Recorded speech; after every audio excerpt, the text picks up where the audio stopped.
বাংলাদেশ ছেড়ে চলে যাচ্ছি একেবারে, এটাই শেষ যাত্রা, আর কখনো হয়তো আর আসা হবে না।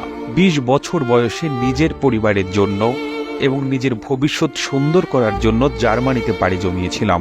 আজ থেকে ঠিক 15 বছর আগে ঢাকায় 2টি ফ্ল্যাট কিনেছিলাম আমার নিজের টাকায়, একটা আমার মায়ের নামে আর একটা আমার স্ত্রীর নামে। আমার মা আবার ফ্ল্যাট আমার ছোট ভাইয়ের নামে লিখে দিয়েছে। দেশে আসার পর আমার ছোট ভাইয়ের ফ্ল্যাটে আমার জায়গা নেই, তাকে আমার টাকা দিয়ে পড়াশোনা করিয়েছি, সে এখন ভালো জব করছে।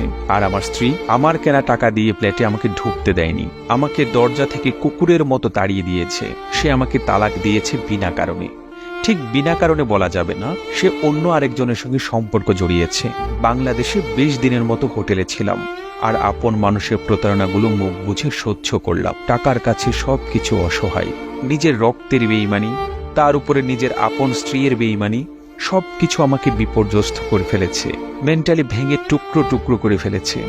যে মানুষগুলোর জন্য জীবনে এতগুলো বছর নষ্ট করলাম, বিদেশে থেকে এত কিছু করলাম, সেই মানুষগুলো আমাকে টিস্যু পেপারের মতো ব্যবহার করে ছুঁড়ে ফেলে দিয়েছে।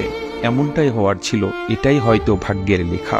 আমি অনেক কষ্ট পেয়েছি, অনেক কিছু শিখেছি, তার মানে এই না আমি শেষ হয়ে গেছি, আমি নিঃস্ব হয়ে গিয়েছি।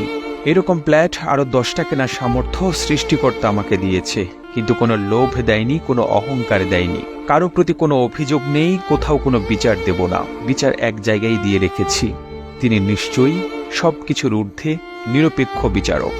লেখাটি বিদেশ থেকে ফেরত আসা এক প্রবাসী ভাইয়ের জীবনের গল্প। আর এই গল্পটি ভালো লেগে থাকলে আপনার ফেসবুকের টাইমলাইনে শেয়ার করুন এবং বিশ্ব বাংলা ফেসবুক পেজ এবং ইউটিউব চ্যানেলটি সাবস্ক্রাইব করুন। একই সঙ্গে আপনি বাংলাদেশের কোন জেলা থেকে প্রবাসী ভাইয়ের এই গল্পটি শুনছেন বা দেখছেন আমাদের কমেন্ট করে জানান। আমরা পরবর্তী ভিডিওতে আপনাকে ধন্যবাদ জানাতে ভুলব না। আর এতক্ষণ বিশ্ব বাংলার সাথে থাকার জন্য অসংখ্য ধন্যবাদ।